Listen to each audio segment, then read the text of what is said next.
할렐루야. 네. 할렐루야가 뭔지도 모르면서 아멘 하셨네요. 네. 할렐루야라는 말은 여호와를 찬양하라 라고 하는 뜻입니다. 그러니까 그 의미에 여러분이 아멘 했는데, 아멘은 나도 공감합니다, 동감합니다, 믿습니다, 그러게 될 것을 믿습니다, 이런 의미예요. 그러니까 여러분이 아멘으로 화답하는 것은 내 마음에 같이 공감하고 동의한다라고 하는 그런 의미가 있겠죠. 한번 해볼까요? 할렐루야. 아멘. 네, 여러분이 잘 따라하시고 선포하시면 선포하시는 대로 큰 축복의 역사가 일어날 것입니다. 오늘 우리가 부활주의를 맞이했는데 우리가 이렇게 좀 따라하시면 좋겠습니다. 예수님이 부활하셨습니다. 예수님이 부활하셨습니다. 네. 예수님이 부활하셨다는 사실을 여러분 믿으시나요? 아멘. 네. 우리가 믿음으로 아멘 하기는 쉬운데 사실 믿고 아멘 하기가 그렇게 쉽지 않습니다.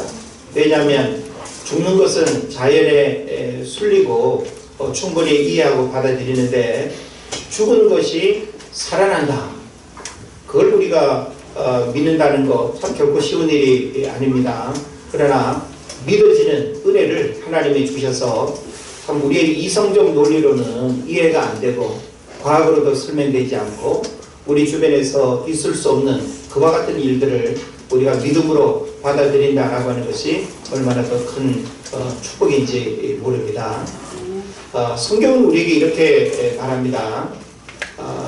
예수님께서 친히 말씀하셨는데 나는 부활이요 생명이니 나를 믿는 자는 죽어도 살겠고 무릇 살아서 믿는 자는 영원히 죽지 아니하리라, 이렇게 선포하고 있습니다. 그래서 우리 육신을 가진 저와 여러분은 태어나서 지금 10년, 20년, 50년, 70년 이렇게 우리는 육신의 죽음의 시간을 향해서 걸어가고 있습니다. 그러나 분명히 육신의 죽음이 이 땅에서의 끝이 아니라 영원한 시작이라고 하는 측면에서 이 부활 신앙, 이 부활 생명을 우리가 깨달아 아는 것은 얼마나 큰 축복과 은혜인지 모르는 것입니다. 그런 의미에서 오늘 우리 어린이들과 또 어른들이 함께 예배하는 이 시간에 예수 그리스도의 부활이 과연 무엇을 의미하는지, 예수 그리스도의 부활을 내가 믿는다라고 할 때 그 믿음이 나에게 또 어떤 영향을 미치는지, 그래서 오늘 부활주의를 통해서 우리에게 주시는 그런 생명의 말씀을 잘 깨달으시기를 바랍니다. 저는 오늘 부활주의를 이렇게 맞이하면서 본문 말씀으로 살아나셨고 살아계신 분이라는 제목을 붙여봤습니다. 살아나셨고 살아계신 분, 그러니까 죽으셨다가 살아나셔서 지금도 현재 진행형으로 살아계신 그 유일한 한 분이 바로 예수 그리스도다라고 하는 사실을 우리가 알아야 되는 것이죠. 자, 세상에서 제일 불쌍한 사람이 누구일까요? 제가 이렇게 질문하면 아마 우리 어린이들도 크게 어렵지 않은 대답을 할 텐데요. 부모 없는 고아가 불쌍하다고 생각할 수 있죠. 또 혼자 사는 사람도 불쌍할 수 있습니다. 또 물질의 여유가 없이 늘 가난 가운데 살아가는 사람도 불쌍할 수 있습니다. 그런데 성경에서 가장 불쌍한 사람을 누구로 설명을 하는가 하면 오늘 우리가 본문으로 읽은 고린도서 15장의 이 내용을 보면 사도 바울이 고린도 교회를 향해서 보낸 서신, 편지인데 그 내용 가운데 19절에서 이렇게 말씀합니다. 부활이 없다면 우리가 가장 불쌍한 사람이다. 그러니까 예수 그리스도의 부활이 없다고 한다면 우리가 신앙생활하는 이 자체, 믿음을 가지고 살아간다는 이 자체가 무의미하고, 만약에 그것을 믿는다고 이렇게 신앙생활하는 사람이 가장 불쌍한 사람이라는 거예요.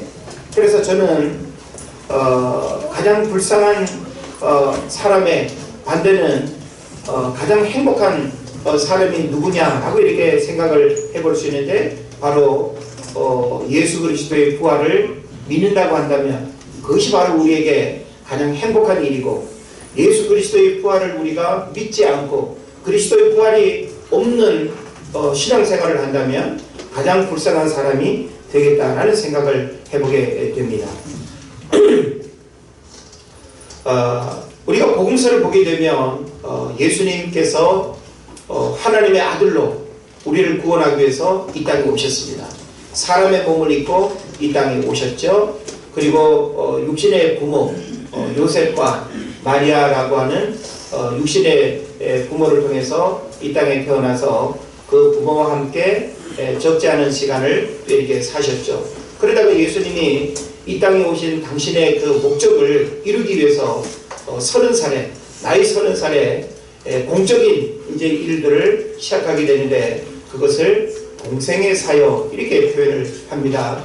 그래서 예수님이 한 3년간의 공생의 사역을 통해서 하늘의 비밀을 제자들을 부르시고 또 예수님을 따르는 수많은 사람들에게 천국의 복음을 가르치시고 선포하시고 육신의 질병 가운데 고통받고 신음하는 사람들을 또 이렇게 고치시는 그와 같은 사역을 하셨죠. 그러다가 예수님이 이제 십자가를 져야 하는 그 시간이 임박해 오자 제자들에게 나는 십자가를 져야 하고 그리고 죽을 것이고 그리고 그것은 온 인류를 구원하는 대속의 사건이 될 것이다 라고 하는 사실을 이야기를 합니다. 그러나 그 사실을 제자들은 받아들이기 어려운 거예요. 물론 구약의 선지자들로부터 이 땅에 오실 메시아에 대한 이야기는 들었지만 자기들이 직접 예수님을 따라다녀 보니까 예수님은 너무너무 매력이 많거든요. 예수님이 수많은 기적을 행하시죠. 또 예수님을 통해서 또 모든 의식주 문제를 해결받죠. 그러니까 내가 예수님의 제자로 이렇게 살아간다는 게 너무너무 감격스러운 겁니다. 그래서 이 제자들은 이제 예수님이 세상에 정말 최고의 왕으로 이렇게 등극하게 되면 우리는 그 밑에서 호의호식하면서 잘 먹어 잘 살 수 있으리라고 그렇게 생각을 했는데 예수님이 죽는다는 이야기를 하고 십자가에 못 박혀 죽는다는 이야기를 하니까 제자들은 받아들이기 어려웠죠. 그러나 예수님은 그 문제, 제자들과 흥정할 수 있는 문제가 아니었고 당신은 하나님의 뜻을 이루기 위해서 이제 예루살렘에 들어가시고 골고다 언덕길에 오르셔서 마지막 십자가에 못 박혀 죽는 이와 같은 일련의 여러 사건과 내용을 우리가 충분히 이해하고 있습니다. 그래서 예수 그리스도의 죽음은 예수님을 따르던 제자들에게 있어서는 너무나 큰 슬픔이었고 절망이었습니다. 하루아침에 그 예수 그리스도의 죽음은 하늘이 무너지는 듯한 아픔과 고통 그리고 절망. 그래서 제자들은 뿔뿔이 자기들이 과거에 살았던 그 고향으로 삶의 자리로 그리고 이전에 또 행하던 직업을 쫓아서 다 이렇게 흩어졌죠.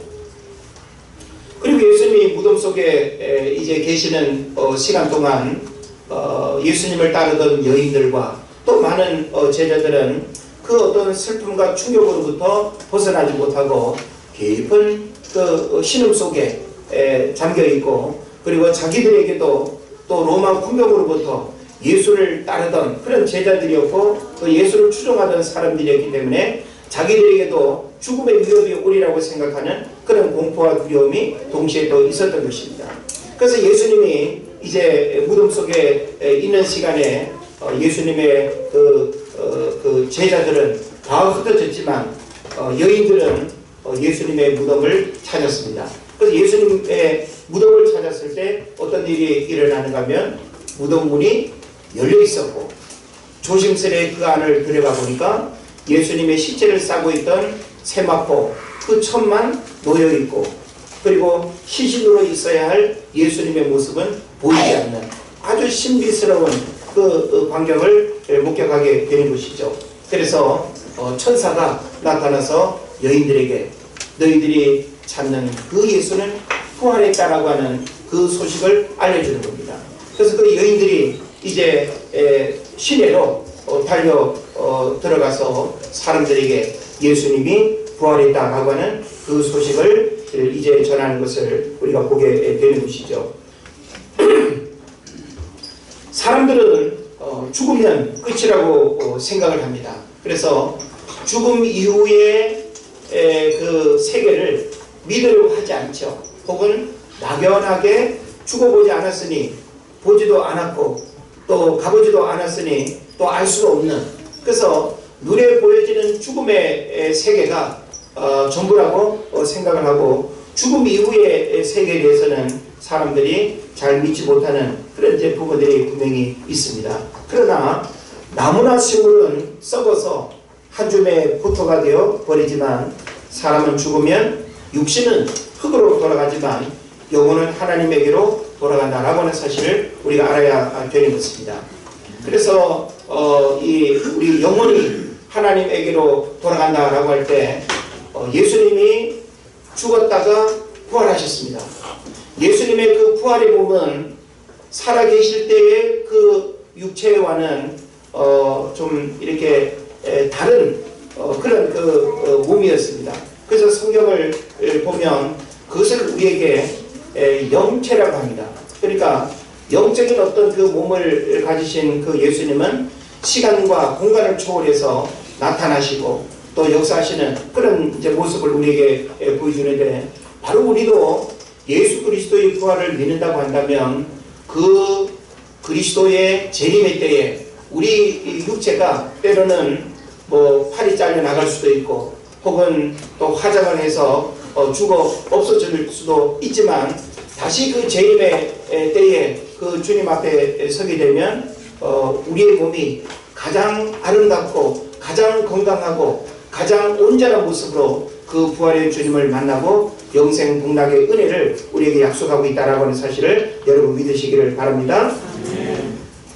티벳 고산 지대에서는 사람이 죽으면 육체는 자연으로 돌아가고 영혼은 윤회해서 다른 모습의 짐승이나 사람으로 환생한다고 믿습니다. 그래서 시체는 토막내가지고 독수리떼들에게 넘겨주고 죽음을 애도하는 이런 이제 그 장례식도 어떤 또 나라와 풍습에 따라서 있는 경우들을 우리가 보게 됩니다. 대부분의 사람들은 진화론적 사고 속에서 눈에 보이지 않는 사실들을 인정하거나 믿으려고 하지 않습니다. 과학으로 증명할 수 없고 이성으로 이해할 수 없는 사실에 대해서는 반감과 의문을 제기하는 경우들이 많이 있죠. 그래서 어떻게 부활이 있냐고, 어떻게 부활이 가능하냐고 그렇게 사람들이 말합니다. 그래서 사실 우리도 이성적 논리로 따진다면 그냥 모든 생명체가 죽으면 그 죽음으로 끝나지 어떻게 죽은 것이 다시 살아날 수 있느냐라고 하는 이런 반문을 얼마든지 우리가 할 수 있는 것입니다. 그래서 우리 기독교 신앙은 부활의 종교이고 생명의 종교입니다.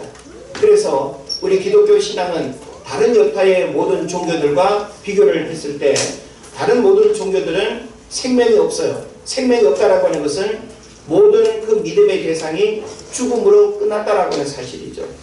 불교의 믿음의 대상은 누굽니까? 부처님이 될 텐데, 부처님은 인도의 정반왕과 마야 공주 사이에서 태어난 한 인간이었습니다.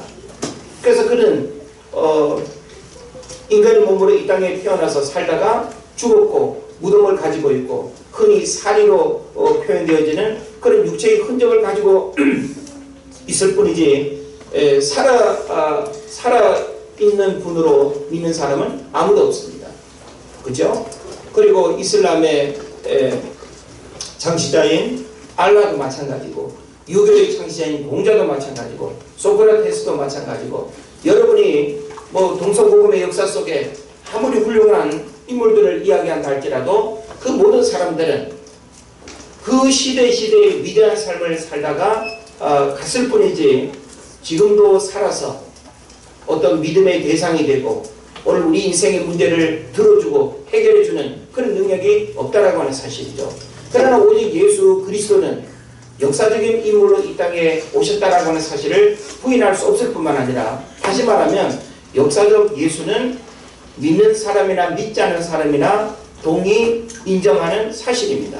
그래서 예수 그리스도의 태어나시면 바로 역사의 분기점이 되죠. 그래서 BC와 AD로 나누어지는, 그래서 예수 그리스도의 그 출생은 바로 인류의 역사를 가늠하고 인류의 역사를 이야기하는 그런 아주 덕징이 된다라고 하는 사실을 우리가 이야기를 하고 있습니다. 그래서 어떤 사람은 역사를 영어로 히스토리라고 하는데, 그 히스토리라고 하는 말은 그분의 이야기라고 하는 설명으로 말하기도 합니다.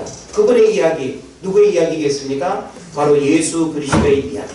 그래서 창세 전부터 이 땅에 우리를 구원하기 위해서 오실 메시아에 대한 이야기, 이 땅에 오셨던 메시아에 대한 이야기, 그리고 부활 승천하신 이후에 다시 오실 그 재림에 대한 이야기, 이게 바로 우리가 역사를 말하는 모든 이야기의 전부일 수 있겠다라는 생각을 해보게 되는 것입니다. 바람이나 공기는 눈에 보이지 않아도 있다라고 하는 사실을 사람들이 믿습니다. 그죠? 만져지지도 않고 보여지지도 않는데 바람이나 공기는 사람들이 있다라고 하는 사실을 믿어요. 그 이유는 뭐겠습니까? 예, 우리가 살아 있고, 그리고 바람이 지나간 흔적들을 떨림과 흔들림으로 알기 때문에 우리가 믿는 거죠. 그러니까 예수 그리스도의 부활과 하나님의 존재라고 하는 것은 우리의 이성적 논리로 이해되지 않고 눈에 보이지 않는다고 해가지고 무조건 우리가 이렇게 믿지 못한다고 그렇게 말할 수가 없다라고 하는 사실이죠. 그래서 우리는 하나님이 살아계시다라고 하는 그 증거를 온 우주 만물 속에서 우리는 발견할 수 있고, 하나님의 말씀이 증거하고 있고, 예수 그리스도가 증거하고 있고, 저와 여러분의 양심이 바로 그 하나님을 느끼고 인정하고 말할 수밖에 없는 그런 종교성을 하나님이 주셨다라고 하는 사실을 여러분 깨달으시길 바랍니다. 그래서 이 땅에 태어났던 모든 사람들은 무덤과 유골을 남겼지만 예수님은 빈 무덤만 있을 뿐 죽은 자 가운데서 사흘 만에 부활하신 살아계신 하나님임을 여러분 믿으시길 바랍니다. 그래서 여러분이 믿는다라고 하는 것은 이해되어지기 때문에 믿는 게 아니에요. 자, 한번 질문해 볼까요? 믿고 아시나요? 아니면 알고 믿으시나요? 어떤 사람들은 그래도 알고 믿어야지 하고 이렇게 생각하는 사람들이 있습니다. 그래서 사실 우리는 무엇을 알고 믿는 게 아니에요. 믿음이라고 하는 것은 믿고 알아가는 것입니다. 할렐루야. 네, 그런 면에서 우리의 믿음 생활은 무엇을 내가 많이 이론적으로 알고 어떤 경험을 통해서 알기 때문에 내가 결과적으로 믿는 것이 아니라, 내가 그러한 사실을 믿음으로 반응하고 고백하고 선포하면 그 다음 알아지는 역사들이 우리에게 있는 것입니다. 이것이 대단히 중요한 신앙적 원리다라고 하는 사실을 생각해 볼 수 있습니다. 자, 성경에는 에어컨을 끌 수 있을까요? 네, 실내 공기가 좀 약하니까.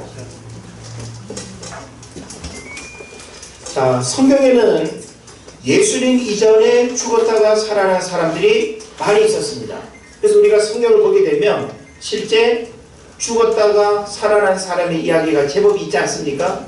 예? 그래서 엘리야 선지자를 통해서 참 죽은 자를 이렇게 살리고 하는 그런 이제 기사와 이적들도 우리가 성경에서 보게 되는데, 특히 구약에 보면 여러 군데 죽었다가 살아난 사람들의 이야기를 우리가 접하게 되는데, 사르밧 땅의 과부의 아들. 참 우리가 어떤 한 가정에서 가족이 이렇게 죽었다라고 할 때 그 가족이 정말 특별한 어떤 그 사건으로 살아난다라고 하는 사실을 우리가 경험한다면 얼마나 놀라운 일들이 되겠습니까? 그리고 또 열왕기 하 4장에 보면 수넴 여인의 아들이 또 죽었다가 살아나는 이야기가 있고요. 또 마가복음 5장에 보면 유대 관원인 야이로의 딸이 살아나는 이야기, 또 나인성의 청년, 또 요한복음 11장에 보면 또 나사로가 예수님에 의해서 어떻게 됩니까? 죽었다가 살아난 이야기가 나오죠. 또 사도행전 9장에 보게 되면 여제자 다비다에 대한 이야기, 또 사도행전 20장에 보면 졸다가 떨어져 죽었던 유두고가 또 사도 바울에 의해서 살아난 이야기, 참 우리가 성경을 보면 이렇게 죽었다가 살아난 이야기가 제법 많이 있습니다. 그런데 이와 같은 이야기들은 죽었다가 살아났지만 신학적인 의미의 부활은 아니다라고 하는 사실입니다. 오늘 우리가 이야기하는 예수님의 부활을 그들에게 적용할 수는 없다라고 하는 거예요. 그것을 우리는 그냥 소생, 다시 그냥 생명이 주어졌을 뿐이지 지금까지 살아있는 사람이 아무도 없잖아요. 예. 그러니까 부활은 다시 살아나서 영원히 죽지 않은, 더 이상 그 죽음이 터치하지 않는, 이게 부활인 거예요. 소생이라고 하는 것은 죽었던 어떤 상황에서 다시 살아났다가 얼마 살다가 다시 죽음으로 인생이 끝나는, 그러니까 부활하고는 분명히 의미가 다르다라고 하는 사실을 우리가 생각해 볼 수 있는 것이죠. 그래서 우리가 성경을 보면 예수님의 이 부활은 우리에게 부활의 첫 열매가 되셨다라고 이렇게 말합니다. 그래서 오늘 개신교 신앙에 있어서 가장 중요한 절기인 이 부활절을 우리가 기억하고, 그리고 이 부활절의 핵심이 되는 예수님의 그 부활이 오늘 나에게 어떤 영향을 미치는가라고 하는 이 사실을 우리가 이해하는 것도 대단히 중요한 문제가 될 것입니다. 자, 예수님의 부활을 믿으면 우리에게 어떤 일들이 일어날까요? 나도 그 부활에 참여할 뿐만 아니라 그 부활을 경험하고 그 부활의 주인공이 될 수 있다는 하는 사실이에요. 그러니까 우리 육신은 이 땅을 살다가 뭐 어떤 사고나 질병이나 자연사로 우리 육신의 모든 생명은 누구에게나 다 찾아올 수밖에 없어요. 그 죽음의 시간은 제각기 다르게 우리에게 다가올 텐데, 중요한 건 뭔가 하면 성경이 우리에게 말씀하고 있는 것처럼 나는 부활이요 생명이니 나를 믿는 자는 죽어도 살겠고, 죽었다 할지라도 그리스도의 부활에 다시금 우리가 동참하게 되는 일들이 일어난다는 사실이죠. 그러나 예수 그리스도의 재림 때까지 우리가 만약에 살아있는 이제 믿음 생활을 한다면 우리 육체는 다시 부활체로 바뀌어진 상태에서 영원한 생명을 누리게 되는 그와 같은 일들이 일어날 것이다라고 하는 사실을 여러분 믿으시기를 바랍니다. 그래서 어떤 유명한 역사신학자가 인류 역사에서 가장 큰 사건 세 가지를 이야기를 하는데, 자, 인류 역사에서 가장 큰 사건 세 가지가 뭘까요? 그 세 가지 중에 하나는 뭔가 하면 하나님이 인간으로 세상에 오셨다라고 하는 사실입니다. 네. 사람이 어떤 짐승으로 바뀔 수도 없지만 그렇게 바뀐다라고 하면 그게 얼마나 큰 화제거리가 되겠어요. 그런데 하나님이신 예수님이 죄인인 피조물인 우리 인간의 몸을 입고 이 땅에 오셨다라고 하는 것은 이거는 보통 큰 사건이 아니다라고 하는 사실이죠.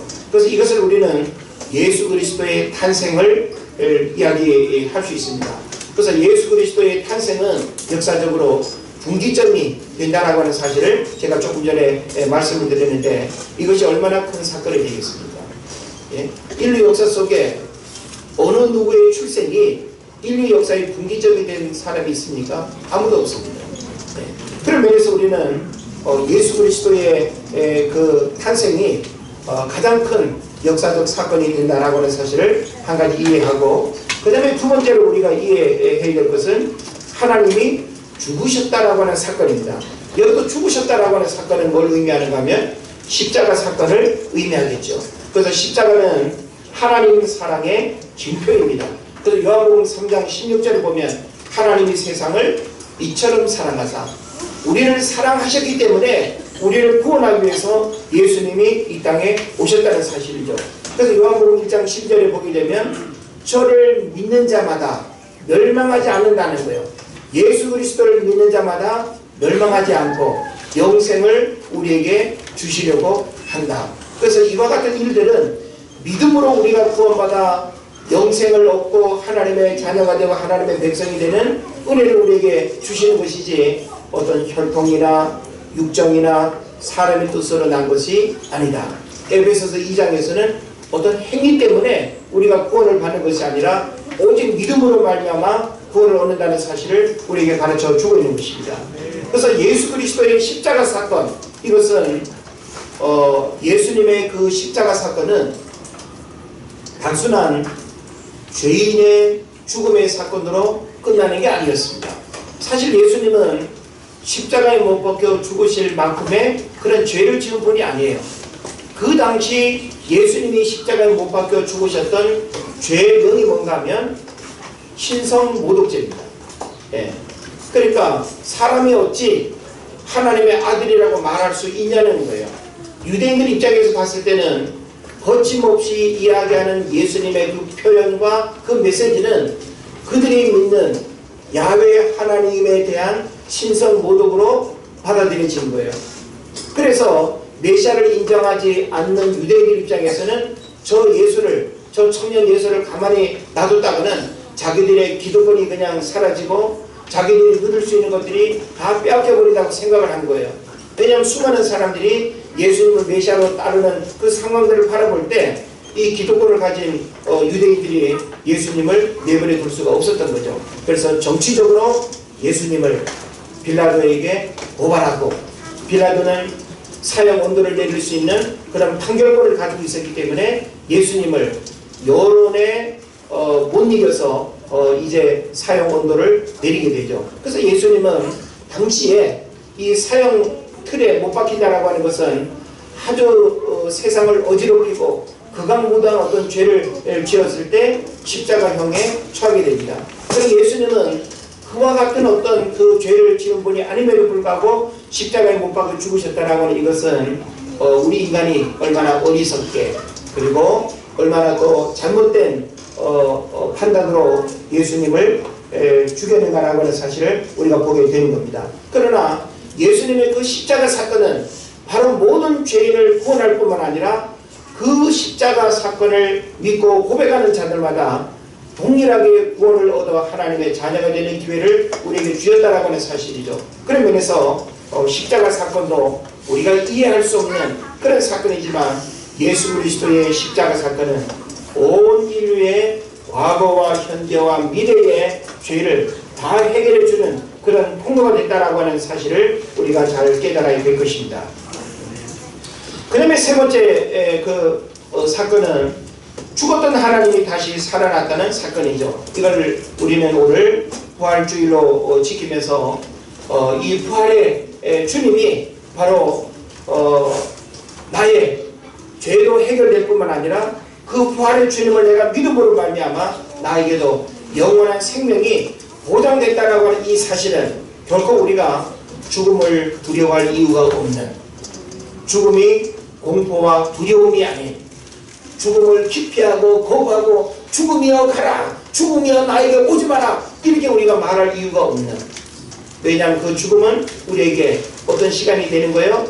영원한 생명의 시작이라고 하는 측면에서 우리 그리스도인의 죽음은 결코 기피하거나 두려워하거나 절망해야 될 이유가 없다라고 하는 사실이죠. 그래서 우리가 성경을 보면 결론적으로 예수님의 제자들, 예수님의 그 죽음을 이제 목도하고 엄청난 공포와 두려움과 슬픔과 절망으로 다 흩어졌죠. 엠마오로 내려가고 있던 그 두 제자들에게 부활하신 예수님이 나타나셔서 슬픈 그 수색에 이렇게 머물러 있던 그 제자들에게 부활의 주님이 나타나셔서 그들에게 다시금 기쁨과 소망을 주었습니다. 예? 베드로에게도 나타나셔서 예수님은 그 부활의 주님을 보여주셨습니다. 그리고 많은 여인들에게도 예수님은 그 부활의 주님을 드러내 보여주셨습니다. 그래서 부활은 우리에게 죽음이 주는 그 슬픔과 절망과 고통과 신음으로부터 우리에게 진정한 기쁨을 주는 그런 축복의 사건이다라고 하는 사실을 여러분 믿으시기를 바랍니다. 그래서 이제 우리는 결론적으로 살아나셨고 살아계신 분, 죽음으로부터 유일하게 살아나신 분은 오직 예수 그리스도밖에 없습니다. 그리고 그 예수님은 지금도 하나님 보좌 우편에서 우리를 구원하기 위해서 하나님의 그 하늘 보좌에서 우리를 기다리고 계시고, 그리고 이 땅에 복음이 다 전해지는 그 시간에 재림을 위해서 준비하고 계시는 것을 우리가 깨달아야 될 것입니다. 그래서 예수 그리스도의 그 부활을 믿을 때 우리에게도 그 부활의 생명이 임할 뿐만 아니라 나를 통해서 또 다른 그 부활의 생명이 가족들에게 다른 사람에게 전해질 수 있다는 하는 것은 얼마나 큰 축복인지 모릅니다. 오늘 많은 사람들이 현대 문명의 편리함 속에 살아가지만 이 죽음의 그림자가 다가올 때 사람들은 불안해요. 예? 예기치 않은 어떤 질병을 만나고 어떤 사고를 만나고 재난을 만날 때 그 어떤 죽음의 그 위기가 우리에게 찾아올 때 죽음의 공포와 두려움이라고 하는 것은 이루 말할 수가 없습니다. 근데 누구라도 그 공포와 죽음의 공포와 두려움을 이겨낼 수 있는 유일한 비결은 뭔가 하면 부활의 생명을 우리가 마음에 품고 부활신앙을 갖게 되면 우리는 그 죽음 너머에 영원한 그 하나님 나라를 바라보면서 부활의 그 생명과 기쁨을 우리가 누리게 될 것입니다. 바라기는 우리 은혜결계 모든 성도 여러분, 부활하신 그 주님을 믿음으로 고백하고 부활하신 그 주님을 우리가 믿고 그리고 고백하고 선포할 때 바로 저와 여러분은 부활의 생명을 이 땅에서부터 누리면서 더 이상 그 어떤 것으로도 슬퍼하거나 두려워하거나 심지어는 죽음이 주는 그 공포와 두려움도 우리가 초월해서 믿음 안에서 승리하고 기뻐할 수 있다는 사실을 깨달으시기를 바랍니다. 기도하겠습니다.